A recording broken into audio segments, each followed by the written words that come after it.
Welcome back to another edition of the Pagcast. I'm your host, Michael Pagani, joined alongside Sportsnet reporter Sean Reynolds. Sean, welcome to the Pagcast. Thank you again for coming on. Thanks for having me. I'm excited to be here. I just want to talk about, I guess, just to open up this interview here, like, how has your mental health been affected by this pandemic? Michael, I feel like I haven't personally been overly affected by it. I mean, like, you got to watch your loved ones. My kids, they're 11 and the other's about to turn 10. So they were, 9 and 8 when this started up. And so you kind of watch over them. You make sure that things are going well in school. I mean, I consider myself one of the lucky ones. I stayed employed through the entire thing. I got to, in this time frame, I got to work on 2 Stanley Cup finals throughout this situation.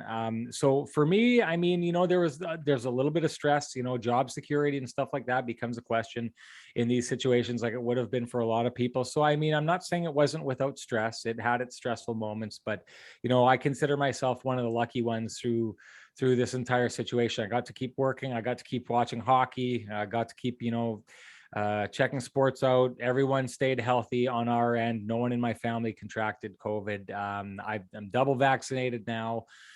So yeah, I'm looking forward to brighter times, things turning a little bit back to normal.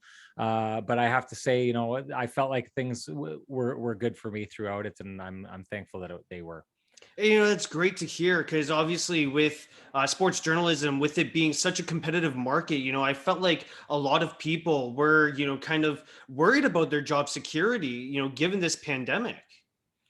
Yeah, and I mean, there were definitely changes. I didn't do any Hockey Night in Canada broadcasts this year, which I usually do, because the way that travel went. Scott Oak, who's the best in the business, lives in Winnipeg just like I do, and so while he's usually taking care of after hours and those kind of responsibilities, the late night game on Hockey Night in Canada, he was, we weren't allowed to travel, and the best, you got to clear the track for the best, and that's what you did in that situation. And I missed being on the broadcast, but in the meantime started up a podcast with my Sportsnet coworker Ken Weeb in Winnipeg here, something that we were really excited about. So I mean, a lot of times it's about directing energy and finding a place to direct energy, and the fact that we found a place that I could direct a lot of my professional energy into something that we felt was really meaningful and something that we're really proud of.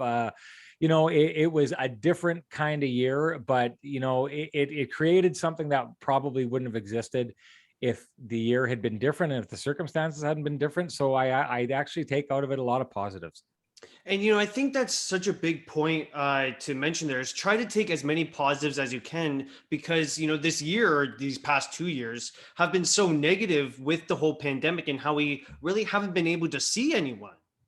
Well, and I don't say, like, take the positives out of it just in the way that, I mean, you always want to try and look at the positive situation, but you don't want to ignore the tough times that a lot of people are going through. And so, I mean, a lot of this was, getting through this was like just kind of calling up friends that you haven't seen or heard from for a while and just checking in to make sure, things were going good with them. And I mean, I love doing that. If it ever happens to me, I absolutely enjoy when you get that surprise call from someone you haven't talked to in a while. But I love doing that and just kind of dropping in and checking in on people and making sure they're doing well. And so I think in a lot of ways, this situation brought people together. I mean, look at us. We're talking on this situation on your podcast here, and it's not that wouldn't have happened before, but I think this became a lot more common, people doing this kind of stuff and reaching out and connecting. So I've connected with a lot of people like yourself that I didn't know before this situation because of this.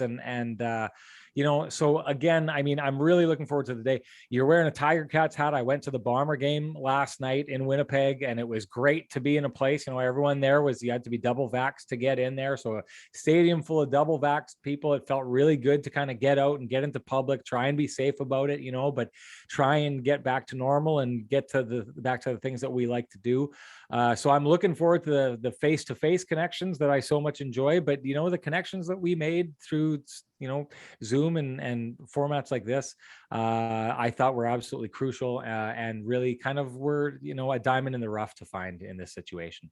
Before I ask my next question here, I just want to add to your point there with the Bombers and Ticats. It was definitely a rough game. It was a good game for the Ticats to start, but definitely a rough finish. But for you, like that must be so fun being back in an arena with full fans. Hearing the crowd, because as a Sportsnet reporter, covering the Winnipeg Jets basically throughout the whole season, you never really got that feeling.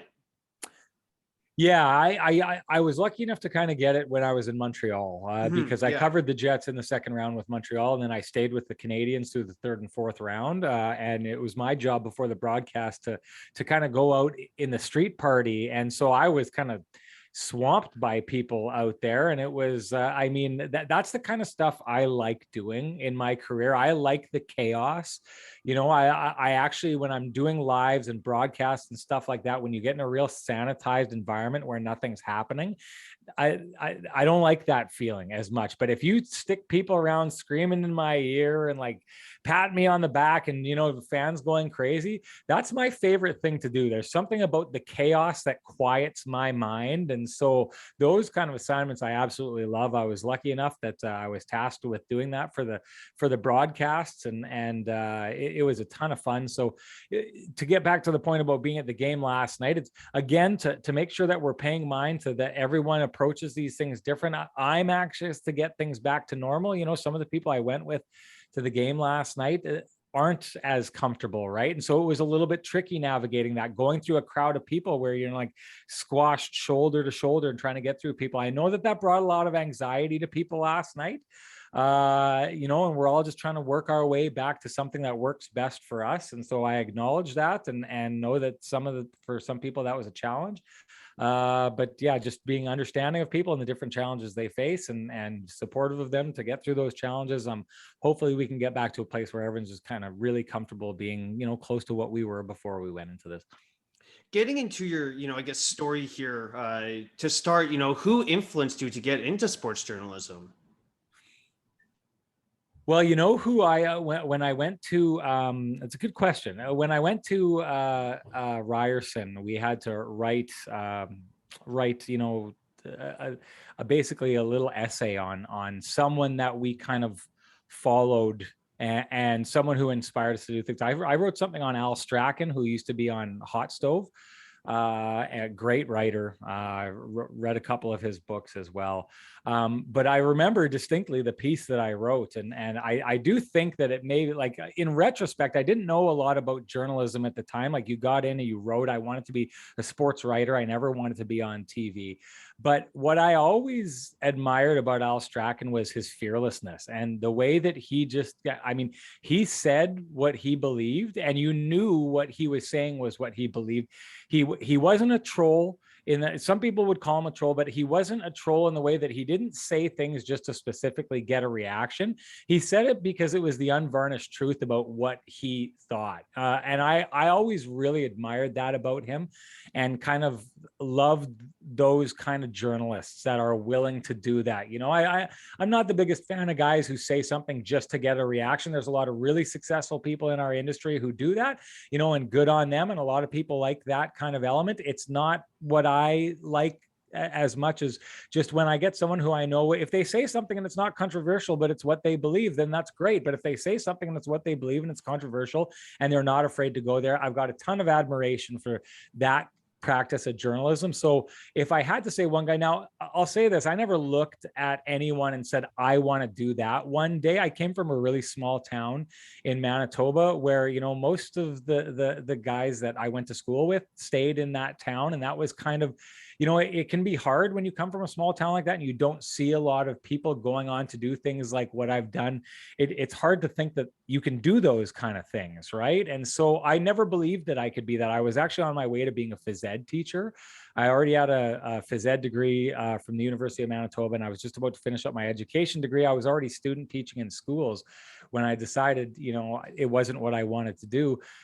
So I kind of just at some point in life where I was just not getting to where I wanted to go and didn't really know where I wanted to go. I just kind of took a look back and said, what do I like doing? This is what I like doing, so I'm going to go after it. So, I mean, I admired people like Al Strachan. It really wasn't anyone though that I looked at and said, they're doing that, I want to do it. It just kind of landed on, I want to go in this direction, and started pushing in that direction. You mentioned that you never really liked being on television, or that wasn't your end goal, but now you Yeah. kind of are on television. So like, what's kind of your point of view there? Well, when I was at Ryerson, I fully went with the intention of being a writer. I wanted to be a sports writer. I was never comfortable with the camera. You won't find a lot of pictures of me as a teenager, because if a camera was brought out, I avoided it. It was different back in those days. We didn't have smartphones, so it wasn't someone popping stuff up. They had to actually pull out a camera back in my high school days. And so when they did that and the big clunky camera came out, I'd do my best to get in behind it. But I was never overly comfortable with being in front of the camera. And to this day, I mean, if I'm not working, I like to kind of try to avoid it. I don't like to be on it as much. I wouldn't have gone in that direction if it weren't for a couple of my profs at Ryerson who said, I actually had, I went into a 2-year after degree program because I already had a degree. And I went in to be a sports writer. And the first year, you just kind of took a whole bunch of different courses before you had to decide what stream you were going to go to. And I went and I applied, or not applied, I just put in the paperwork to go into the writing stream. And a professor of mine actually went and grabbed it, heard that I had gone and done this, and grabbed it out of the pile and brought it back to me, and kind of like, this may be a dramatic interpretation. Maybe this didn't happen, but I remember him kind of like crumpling it up and saying, you're not doing this. You're doing this. You're going into broadcast. And he'd seen something in me on the broadcast side of things that he thought would resonate. And so that's kind of how I went in that direction, a little bit unwillingly, but kind of, really had an immense amount of respect for the professors that I had who were in the industry, and just kind of followed them and trusted them. And so that's how I ended up going down this direction. I'll say the biggest struggle of my career has been trying to get comfortable and feel comfortable on camera, feel comfortable under live settings, and there's been bumps along the road in getting there, but I'm glad I went down that way. It wasn't always comfortable. In fact, it was uncomfortable for the vast majority of my early career. But sometimes being in discomfort is exactly where you should be, and it kind of keeps you sharp. And I kind of credit that for kind of refining the approach and the representation that I have on camera now. So from Ryerson, how did you get the opportunity, I guess after completing your degree at Ryerson for broadcasting, to report for Sportsnet? Well, the very first job I had coming out of school was, cutting clips for the highlight shows at Sportsnet. So my first journalism job was at Sportsnet. A friend of mine who was actually, he's a college roommate of mine, got that job first, helped me get that job. He's stayed with Sportsnet ever since, and is actually my boss right now, is about to leave for a different position, but we've kind of taken parallel courses. But I was there for about, I think it was 3 weeks or something like that. And I was living in Toronto, planning on staying there. But I wanted to be on camera. And because once it was decided that I was going in that direction, that's what I saw for myself. So that's what I was going to do. Back in those days, if you wanted to be on camera, the process was you went to a small town somewhere and worked for a small town news station.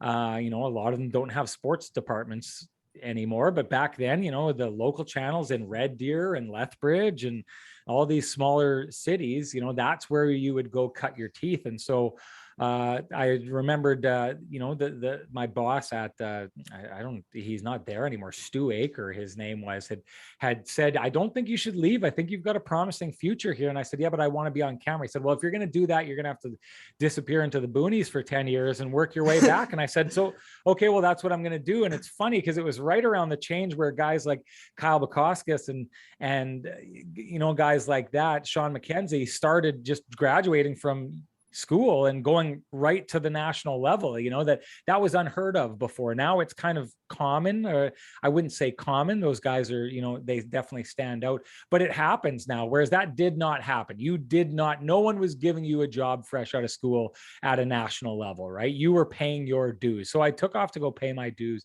And I mean, I ended up back in Winnipeg, not because I'm from here, but global Winnipeg was the one place that would hire me to do on-camera work. And that's where I went and kind of started on the news side and stayed on the news side for a long time until I was the late night news host at CBC in Manitoba. I was actually very close to becoming the CBC national reporter out of Manitoba, or I mean, that's what I was led to believe. Cam McIntosh got the job. He's still there, a very good friend of mine who's phenomenal at his job.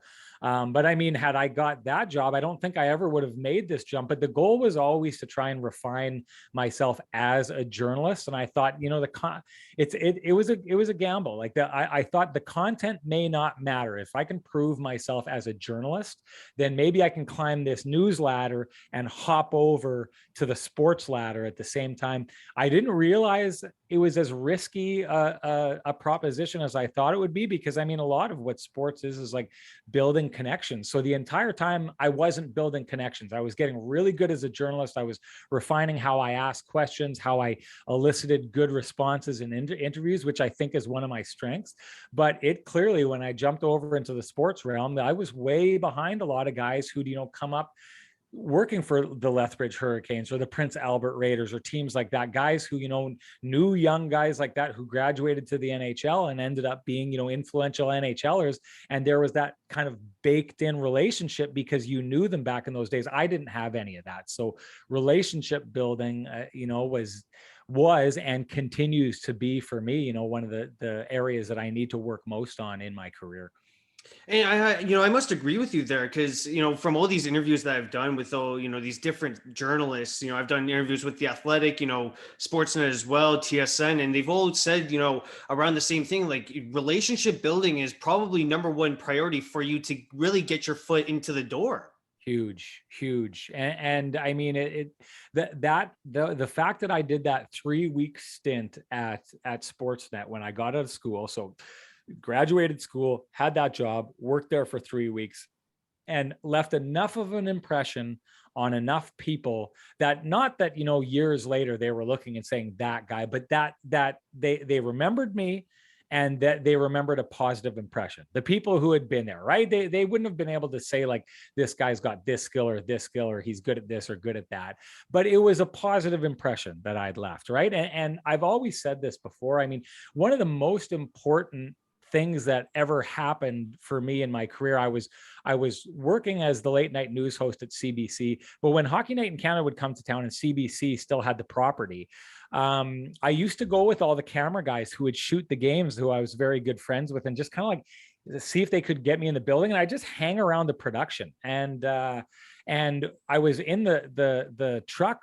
They brought me into the production truck where all these people, these really important people are kind of looking around and being like, who's this guy sitting at the back of the truck here? And what's he doing here? And I remember there was one point where they were going up with a graphic. They were using some graphics and they were going through some graphics, and they had the wrong guy under Adam Henrique. And I knew who Adam Henrique was just because I knew he was like a dark haired guy, and they had the wrong guy in the Adam Henrique graphic. And I'd said, that's not Adam Henrique. You've got the wrong guy in the graphic there.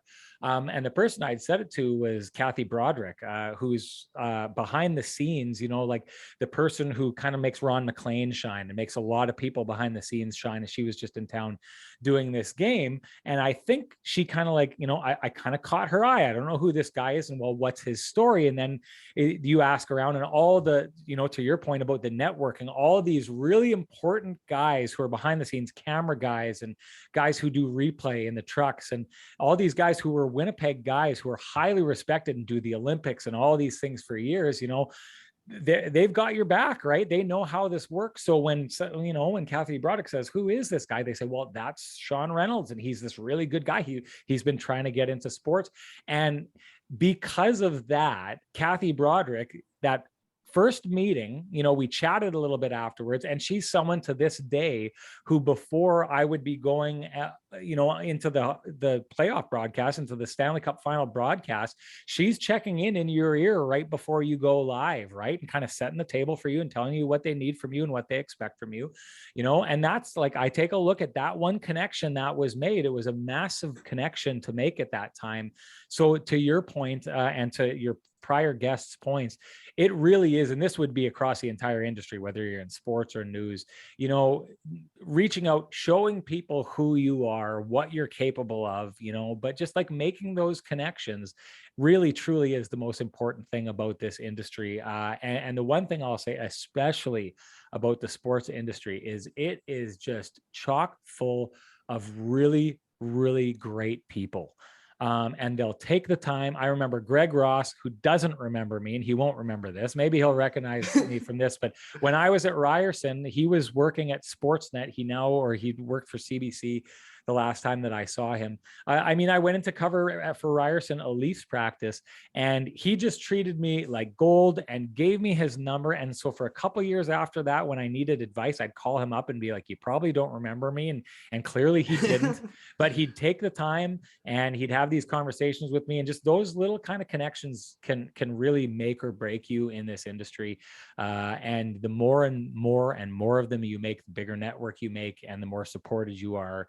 And the more people you have to, like when someone comes and says, hey, this Michael Pagani, what do you know about him? I can say, I had a great conversation with him and he asked me some really great questions. Those are the really important things about this industry.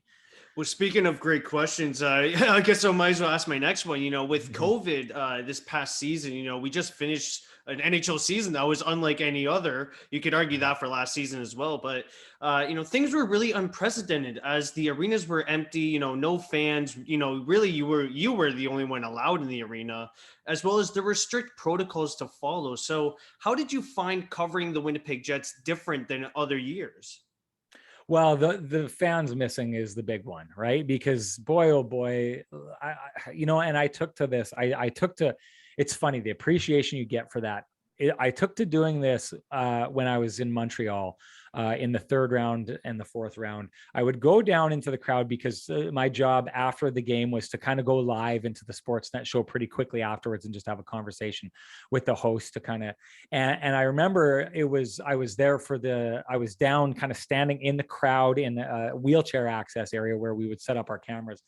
And it was the game that Fleury mishandled the puck and Josh Anderson scored, and then they go and they score in overtime after that. And so I'm sitting there, and in your head you're kind of like, you're getting ready to tell the story of the game, and the story of the game right up to that point is the Canadians just not being able to break through, and then that happens and kind of everything changes on a dime. But I just, in that moment, and then every big moment after that, I started doing this. That they scored that goal, and I saw the players kind of celebrate. And usually our eyes all go to the players celebrating. And what I started doing is turning away from the ice and watching the faces and the joy of the fans.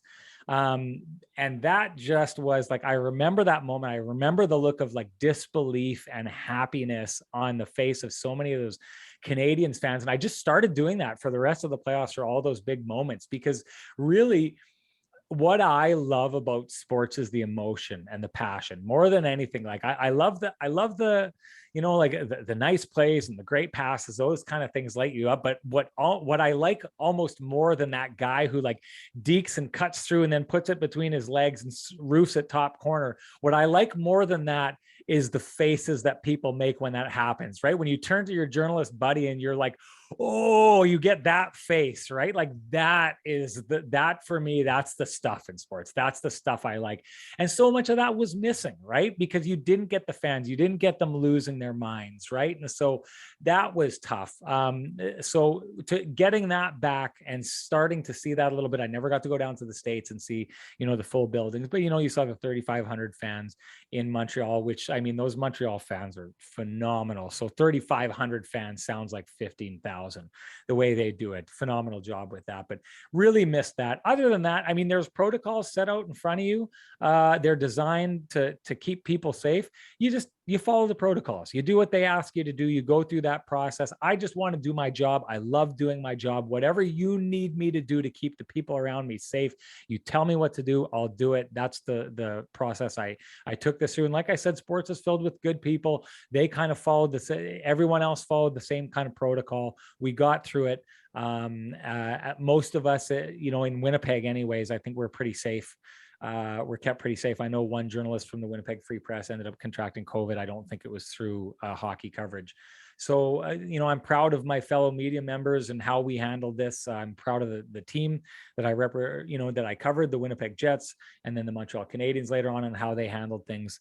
I thought everyone really came together and did a great job making sure we added NHL hockey this year.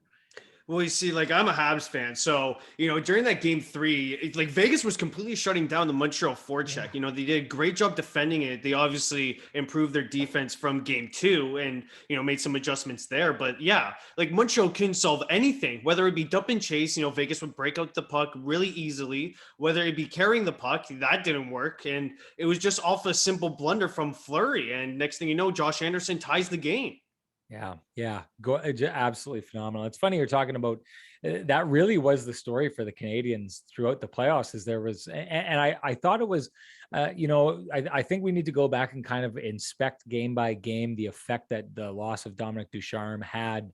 One, that they overcame it in that series against Vegas, but two, I kind of felt like, the Canadians got themselves behind the 8 ball in that series against Tampa Bay. And even when Dominic Ducharme came back and they lost the first game after he came back, the ability to kind of change on the fly. And what made me think of that is exactly what you were talking about.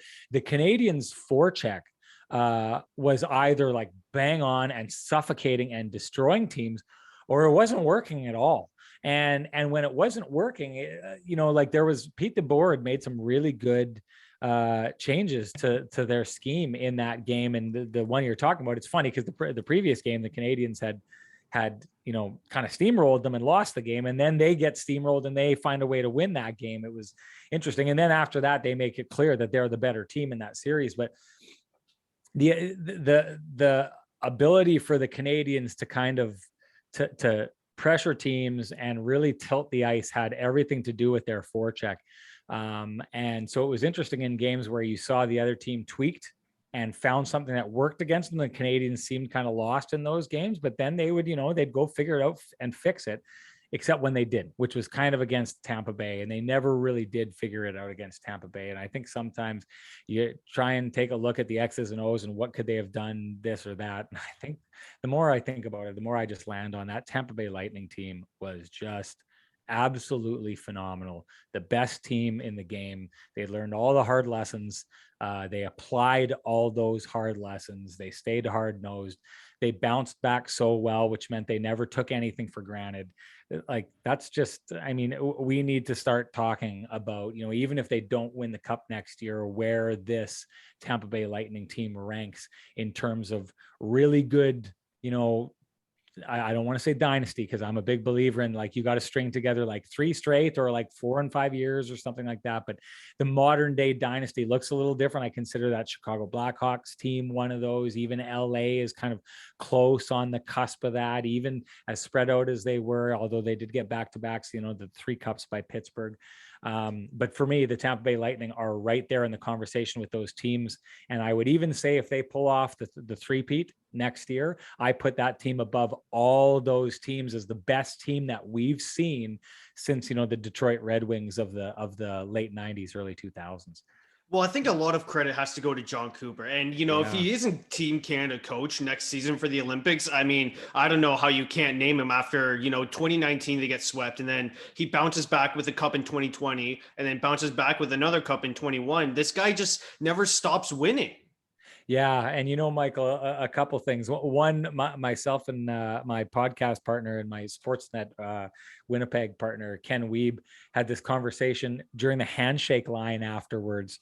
And I had said very much that it looked like John Cooper when he shook Corey Perry's hand. Like, you could see he gave Corey Perry special attention, right? You're coming to Tampa. Yeah. And I said that at the time. I'd said, you know what? He's probably sitting there saying like, man, you were so good last year with Dallas and you were so good this year with Montreal. If you know what? It would make me feel really good if I didn't have to compete against you in the Stanley Cup final anymore. And if you just come play for us, and there he is, right? And the reason I bring that up is one, I think like, sometimes guys who are a little bit more freewheeling of a coach, which he is, right? Sometimes guys like that really resonate with their players, but maybe they don't resonate outside with other players, right? But to your point, because that's what you got to look for in a Team Canada coach, right? You got to find a guy that Nathan McKinnon is going to respond to, and Sidney Crosby is going to respond to, and Connor McDavid, right? And I just think that he's got this. You could see that we saw the video released of him going through the handshake line and the way that he talked to Nick Suzuki. Like, if I'm Nick Suzuki, the way that John Cooper talked to me after that was done, I'll play for John Cooper any day of the week. You know what I mean? Like, if I'm going to Team Canada, he's the coach, I'm bought in already, right? So I think that, that was a real important kind of moment in what you're saying, and that I think he's the kind of guy that, all these great Canadian players on different teams are going to respond to and kind of resonate with him. And then to your point about what he's done with Tampa, you got to think that we look at them now as a success story, but they were the greatest story of failure in the NHL for a long time. And to stick with it as patiently as he did, to help his team flip that script, that's not only X's and O's. Like, you've got to be like one part psychologist to help your players deal with the failure that they've gone through and get them to stick with it and be winners. He did that. Yeah, I think you're right. I mean, I always put him right beside Barry Trotz, because I think Barry Trotz is a guy who didn't have as talented a roster. And if the rosters were switched, I think we'd be talking about Barry Trotz the exact same way. But Barry Trotz and John Cooper, to me, side by side, clearly the best coaches in the game of hockey right now. Yeah, I agree with you. And I also want to mention, like, I really like that handshake line with how, he went to all the youngsters and said, like, you guys are going to have a good career, because obviously he does see something in them, and, it makes the kids want to, play for underneath John Cooper. And that probably sentiment that he has, makes him an attractive coach to play under.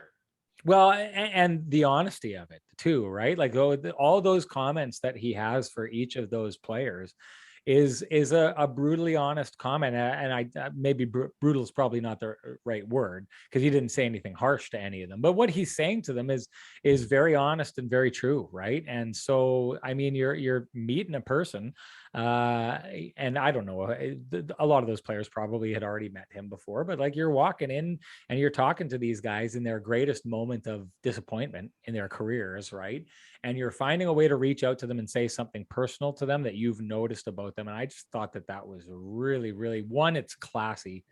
But two, is it just kind of shows that, like, to your point, he's a hockey player's coach.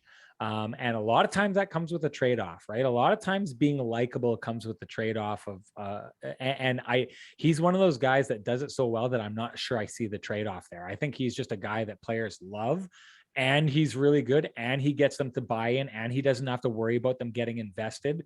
He doesn't have to, switch it. I mean, maybe he does, but I don't see him having to switch into the bad cop routine that often. It just seems like he's a guy who finds a way, knows how to connect with his own players, other players, and it's one of the reasons he's one of the best in the game. Do you ever think that, during the years of failure for the Lightning, that John Cooper went to Stevie Yzerman and Julian Breezeball and said, look, we have this team, this core, we kind of need to keep it together. Trust me, within the next 3-4 years, I'll get something done. I'll show you the improvements that I'll make. I'm sure he said that. I don't know that he would have needed to say that. I think that, and I don't necessarily think that I mean, maybe there were some dicey moments there when he would have had to have worried about his job. I think that he would have been gone first before they decided to break up that core. But what you'll find, that, I mean, I see it here in Winnipeg. It's really the theme right now with the Winnipeg Jets, is the core that they've had: the Blake Wheeler, the Mark Scheifele, the Nick Ehlers, the Connor Hellebuck, Josh Morrissey, that kind of core that they've built and put together for a couple of years now. Kevin Cheveldayoff believes that is a Stanley Cup core in the waiting. And that there just needs to be, the right situation has to come up, and maybe tweaking and putting the right players around them and making that happen.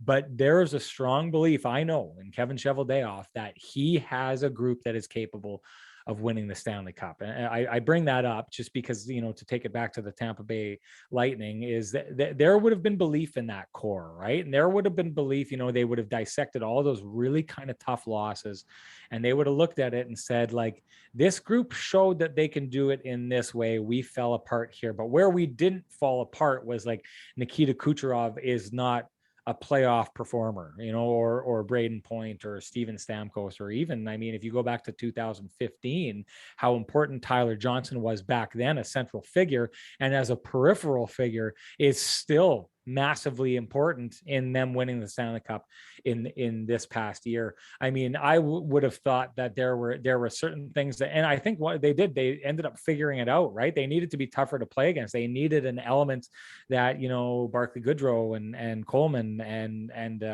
the big rig brought, that kind of changed the narrative and brought some bigger defensemen and made them a little bit harder to play against.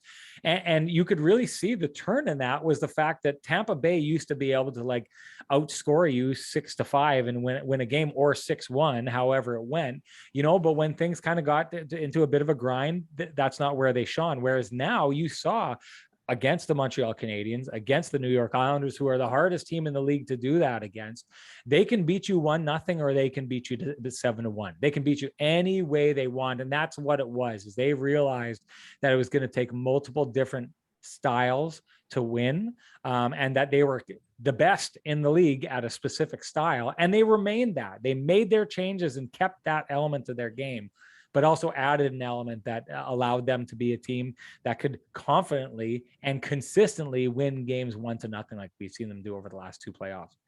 I just want to ask a couple more questions about your job, then we'll get into the Winnipeg Jets season in review there. Did you have to adapt your job in any way because of COVID? And, was that a learning experience? And, with you, I guess, learning different things, whether it be learning how to work Zoom, for example, would you, I guess, take those skills and apply to your job once things reopen? Well, what we found, and it's probably a direction, I think one of the things was, we're going in a direction in this industry already, right? To kind of the stuff that you and I are doing right here. We're already going in that direction. I think what COVID did in a lot of cases was kind of fast forwarded it, and also took people like me who, I'll say it, I'm not the younger generation. There's an adaptation here that I'm, I was slow to uptake, right? And this kind of forced me to do that. So yeah, there were some changes I had to do there. Look, when I was getting out of Ryerson, it was interesting because we were still cutting stuff on linear editing, like tape to tape, right? I always hear these stories from some guys, that most of them have recently retired, but you'd hear stories from the camera guys that when they started in the industry back in the 70s, they were cutting film, right? Like, and splicing it together. And that's how they were editing. And that seems so archaic, but now what I did is archaic. I came into the industry and they were showing us non-linear editing on the computer as we know it now, and saying, you need to know this because in 2 or 3 years, this is going to be the industry standard. But when you graduate and go out into the world, that's not the industry standard right now. They're still doing things tape to tape, right? So we needed to learn both those things. Now that's been abandoned. But for the first 3-4 years of my career, we were doing linear editing, tape to tape, where you're bringing in your tape that your camera guy shot and plugging it in and pressing a bunch of buttons. Whereas, now it's uploaded onto the computer and it's so much easier. Or is it? Actually, it's honestly, the old school way. I've never seen someone cut a piece faster with non-linear editing than they did with linear editing. Anyways, I'm kind of getting lost in the point, but I came in at a time where we weren't as much focused on the kind of direction that we're going to now. And so, when I look back on this and I'll look at the COVID situation, I'll look at it at a time where I was kind of forced to learn a lot of things that, maybe you were just slow to pick up, or maybe a little intimidated to pick up. And that to me was the biggest change that happened this year, but it was a change for good. And I think a lot of people in my shoes took that step this year. And I think we're going to be a lot better off over the coming years, or hopefully decades of our careers to that we're better off having done that. Well, hopefully, locker room access. Like, I'm pretty sure you really do miss those locker room scrums.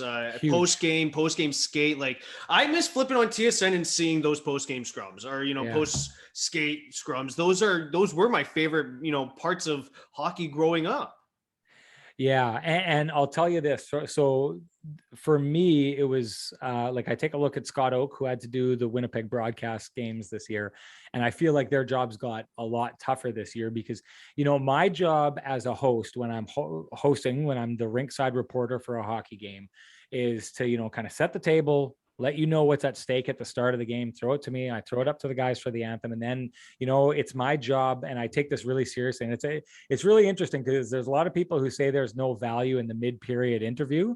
I say there's no value in it if you're not doing it right. My job is to get a player to tell you something at home that you may not know or understand about the game. Use their expertise because they're the experts. That's another thing. If you're a journalist, always remember those players, the coaches, they're the experts. You're trying to glean information from them and kind of get something that colors what they're seeing in the hockey game and may actually make it, something come alive as the game goes on. So if I have an interview and I'm talking to Jack Eichel and Jack Eichel says something, and then in the second period, the announcers are saying, well, Jack Eichel said it in the intermission, they needed to do this. You can see they're starting to do that out there, right? Like, then I've done my job if I'm getting that player to help build on the story, right? But the one other element of my job is like kind of cutting in and telling you interesting stuff that brings color to the game, right? You may not have known this about Jack Eichel. You may not have known this about Josh Morrissey. This is kind of who he is as a person and may kind of bleed into who he is as a player, right?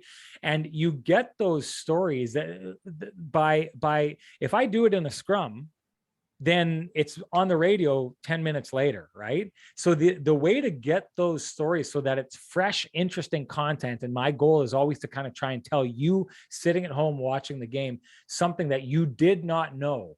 You can't get that in a scrum. You can't get that in a Zoom call because once you ask that question, everyone has it, right? So the best way for me to do that is to be in the room and kind of get away from everybody and have conversations one-on-one with players and kind of try and get them to open up to you about things that are, sometimes maybe a little bit more personal, or sometimes, things that people don't dive into, or the fact that,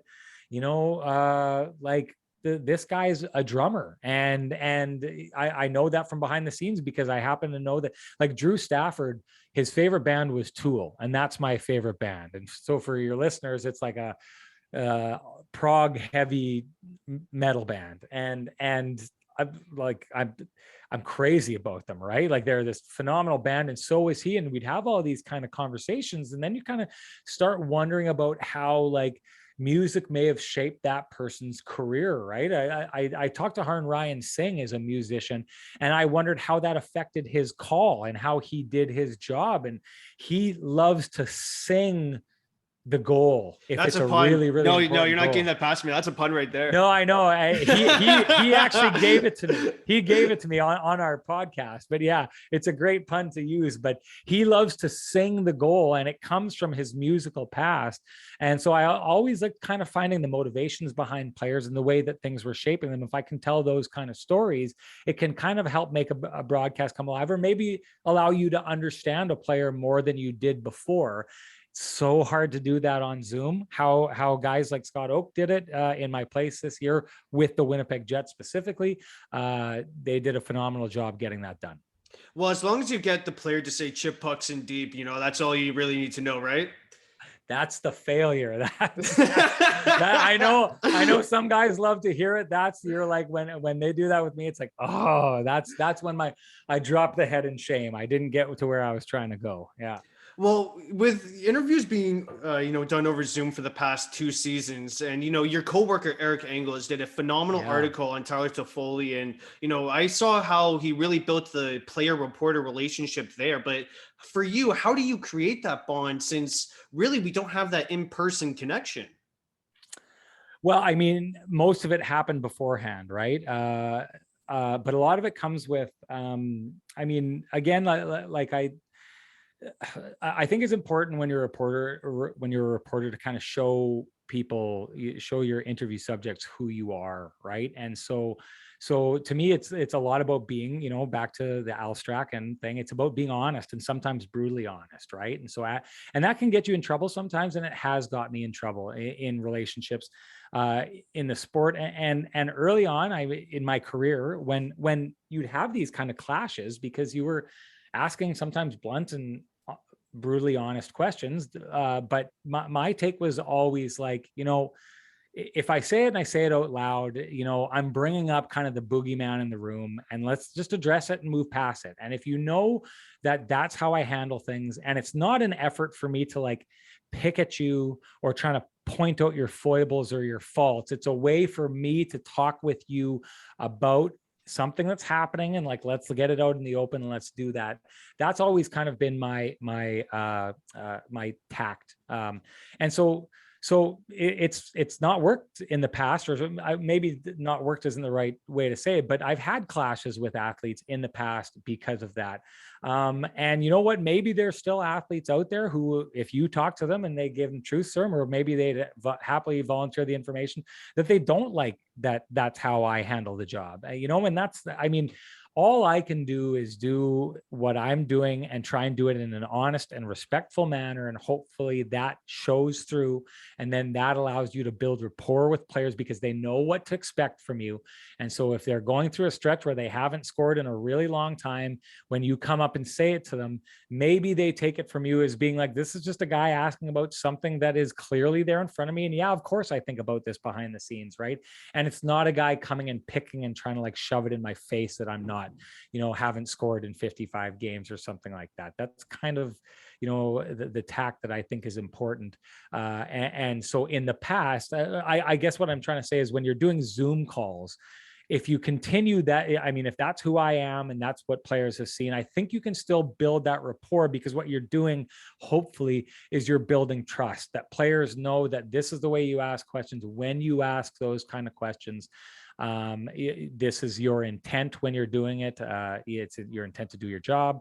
And so I still think relationships can be built, but the best steps that we've had, back to, kind of finding a different way to do your job. The best steps that we've had in building rapport with players this year has been on our Kenny and Rennie broadcast, when we had the players on and kind of had, talk to Josh Morrissey like you and I are talking now, and we hear his dog in the background, and bring your dog over here, let's see what kind of dog you have, and talk about those kind of things, and talked how he used to have the long hair and then he's bugging me about my long hair, and like those kind of things those were the best moments that we had, where we kind of were able to connect and bond with those players this year. And hopefully, those moments are a lot easier to find, or a lot easier to seek out once the dressing room's open again. So make no mistake about it, that's better. It's better for the sport. It's better for coverage. The players may not realize it, but I think it's better for them in the end.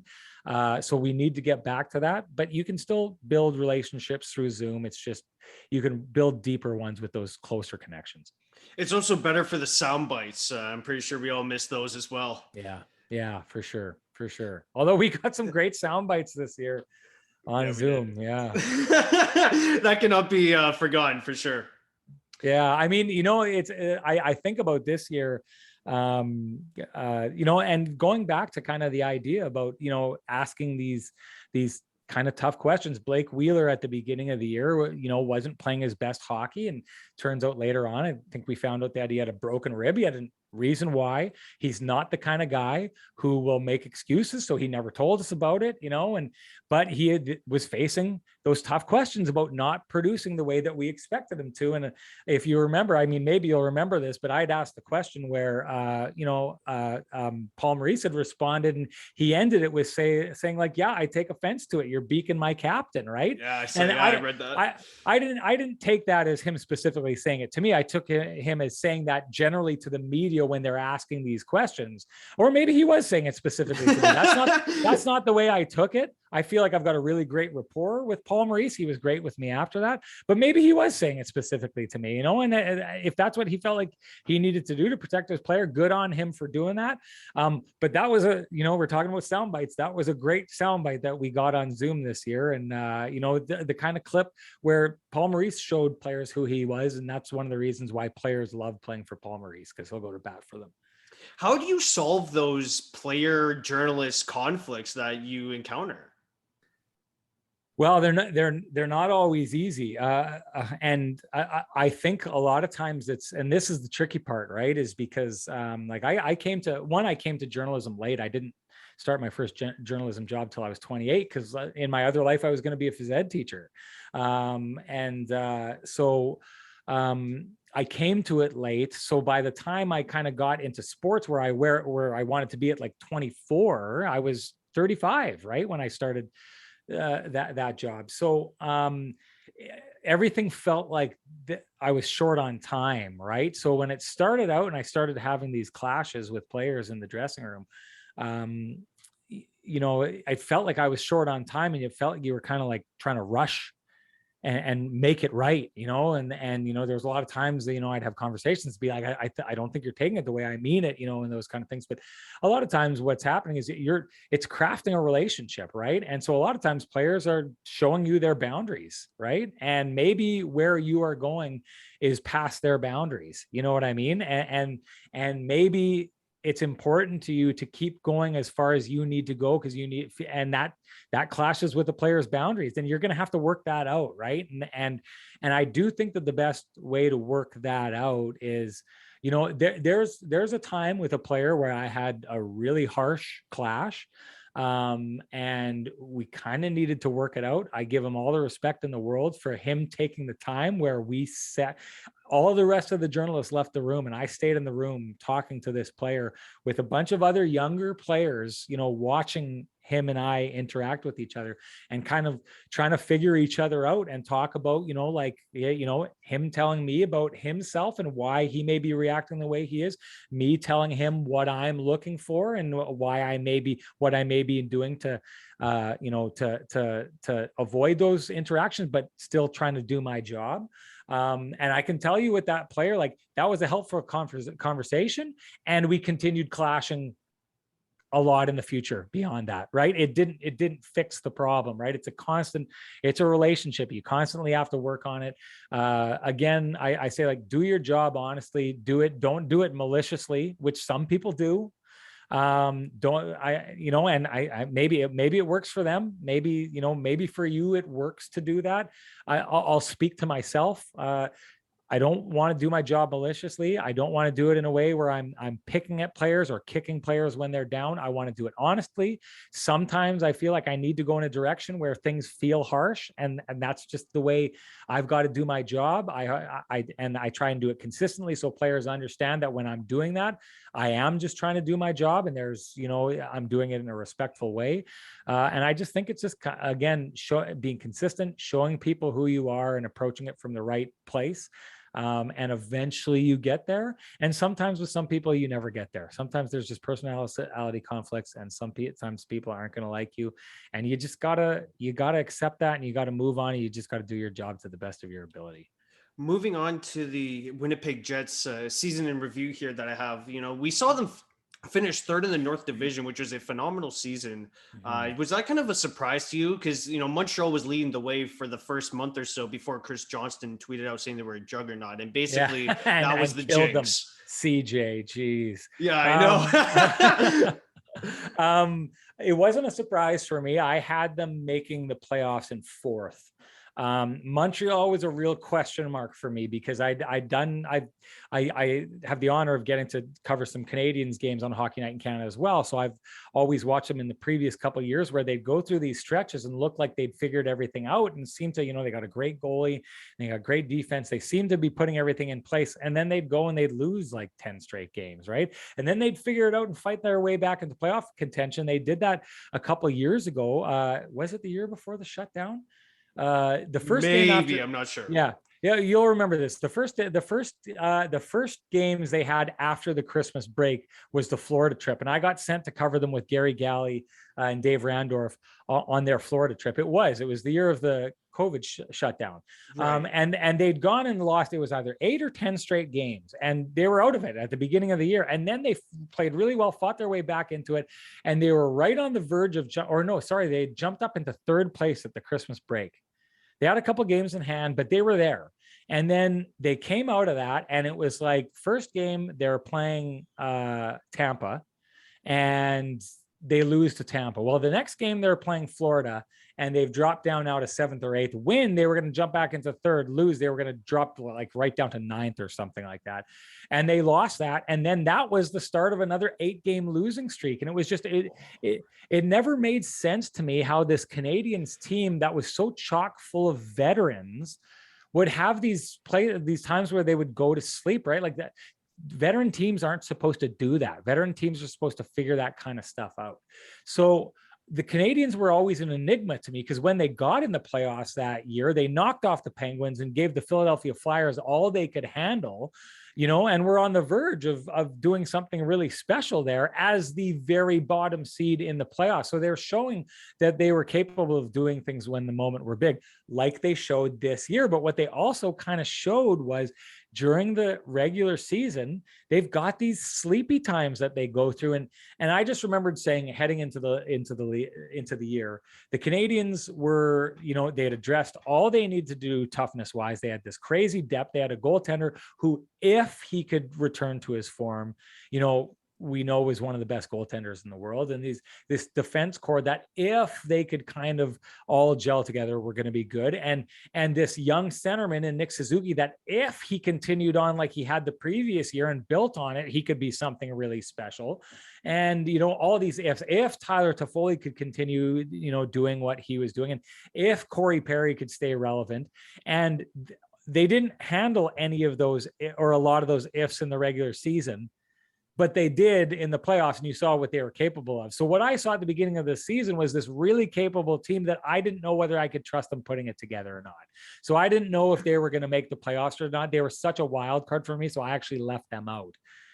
Long story short, I had the Jets making it the entire time. The one thing that you can count on from the Jets that you can't count on, it seems, from the Montreal Canadiens, is they squeeze all the juice out of the orange, right? Like, they do a really good job. Paul Maurice does a really good job, and the leadership group in Winnipeg does a really good job of getting them focused, bouncing back off of losses, which is why for a good chunk of the season, they hadn't lost 2 straight games. I expect it to continue this year. The Winnipeg Jets do a really good job of stopping a fall before it gets really bad. Now, I say that knowing that they had a real like they lost 9 of 11 at the end of the season or something like that.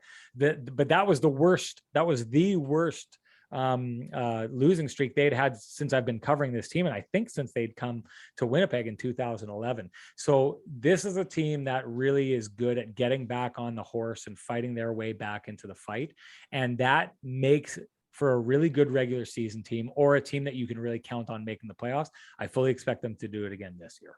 Well, speaking of that, losing 9 of 11 streak, it's so odd to see such a consistent team like the Jets falter at the end of the regular season. But thankfully, there's that week off before the Canadian playoffs started.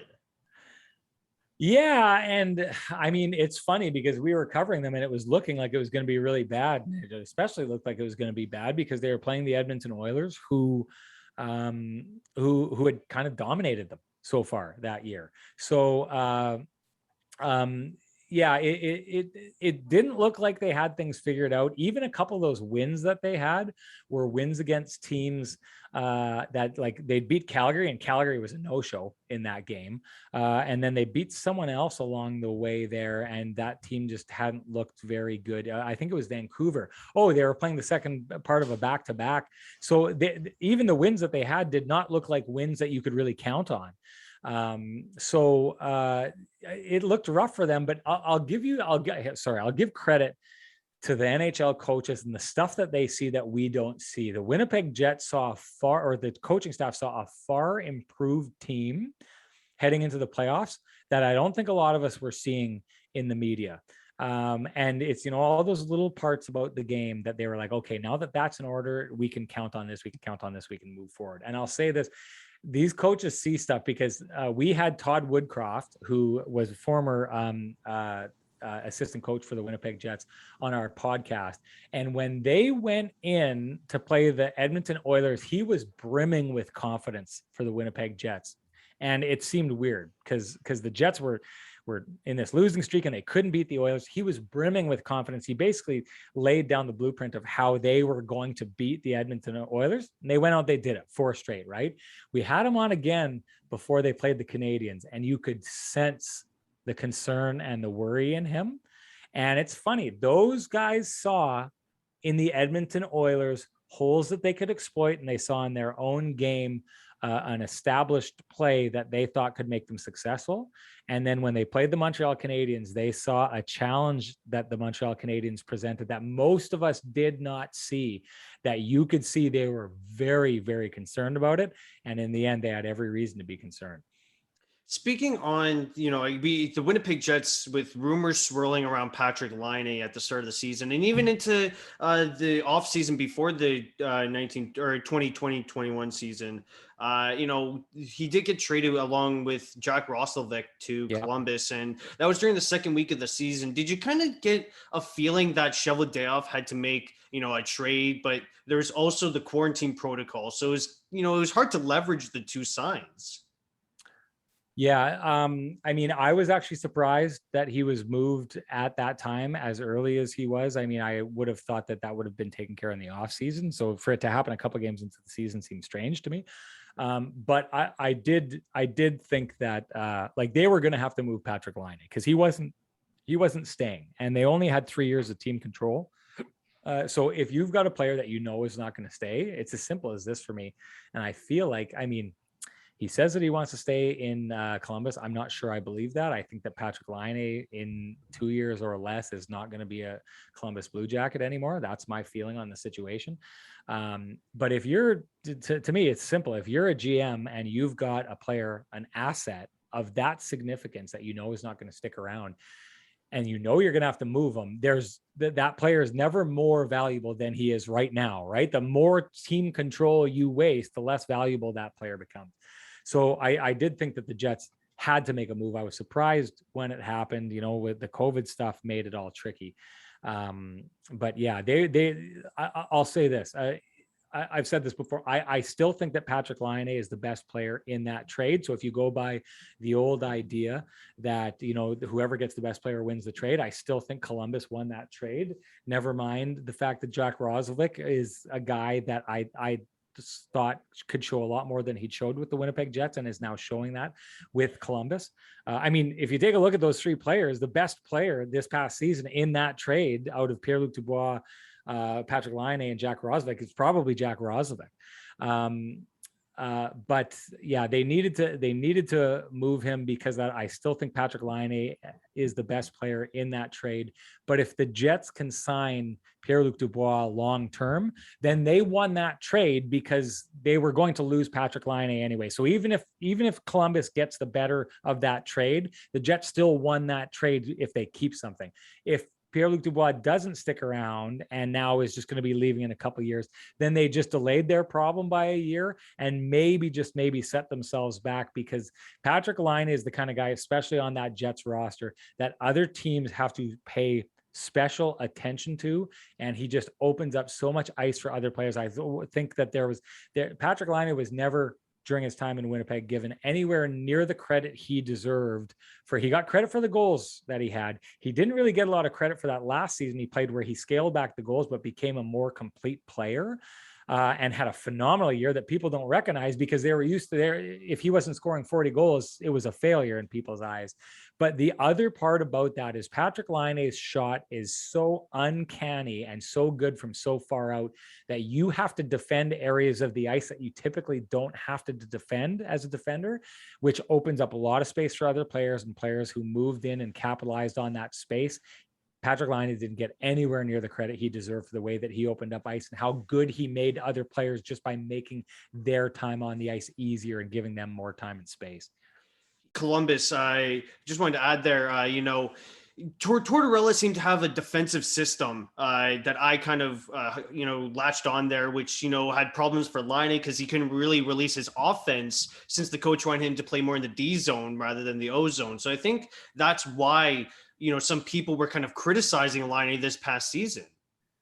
Yeah, and I'll say this, like anyone out there who thinks Patrik Laine is washed up, like the kid's 23 years old, he's the third highest scoring teenager of all time. Like to this point of his career before this last season, he's one of the most remarkable goal scorers the league has ever seen before, ever, right? And like that's not counting what he could grow into, and the fact that he never really had a true setup man during his time in Winnipeg, other than when he was on the power play. He had great setup men, one of the best in the league in Blake Wheeler, especially on the power play, but he never played alongside a true setup man.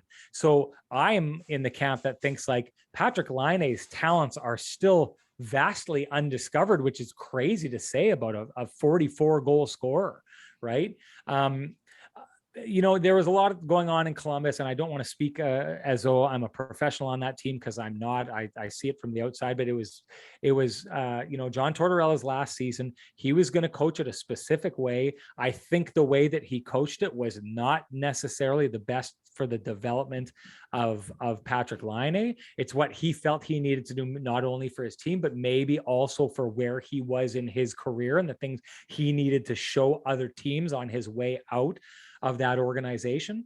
But I take a look at that situation there and think like anyone who thinks that what happened to Patrik Laine last year in Columbus is a true representation of Patrik Laine as a player is way off. I still think that there's, other teams who are looking for that, other teams who, especially who have like a true to form setup man. If you are able to go and you need scoring, and when I say that, like the one that comes to mind all the time for me is the New York Islanders, because Matt Barzal, I am blown away by him as a player. If you put a trigger man, like a guy who could score like Patrik Laine on a line with Matt Barzal, that to me is the scoring element that is missed in New York for so long, that if you added that there, that's the thing, that's the kind of move I think puts that team over the top and makes them not only a Stanley Cup winner, but it has potential to win multiple Stanley Cups, because both those guys are so young. And you've got a coach in Barry Trotz who does a really good job of kind of towing the line of bringing players into being defensive players, but also being, maintaining their offense. And you know what? I've always thought this before, like my philosophy, and I mean, that's who cares about my philosophy, but a coach is going to say, what do I care about his philosophy, as they should. But, I always think like, to take a player and break him down and not allow him to be offensive, to teach him to be a defensive player, never made sense to me. It's like, figure it out on the fly, surround him by people who can spell off that part of his game and bring that along. You can teach that. You can't teach what Patrik Laine does. You can't take this average player and teach him to shoot and score like Patrik Laine. It's not possible. So guard that and protect that and make sure that that never goes away. Don't risk losing that, or a player losing the confidence around that. Allow him to keep that and then slowly build the rest of his game around him. And if you can, surround him by players who can cover off, where their shortfalls in that. I don't think that happened in Columbus last year. I think that Patrik Laine was put in a situation where he was asked to be something that he was not. It was disastrous. I don't think anyone in Columbus is better for it. Like a lot of those people will say, this is a year this happened and it made this player a better player down the stretch. I don't think that happened in Columbus. I don't think they made Patrik Laine a better player this year. I think they've risked, confidence and some of what makes him a special player. Well, I'd like to thank again Sean Reynolds for joining me on today's Pagcast. Thank you again, Sean. Yeah, thanks for having me. Sorry, I got to go. I didn't know that we'd be on this long. I would have No worries. back more. I really enjoyed myself. Thank you so much for having me, Michael. That was a lot of fun.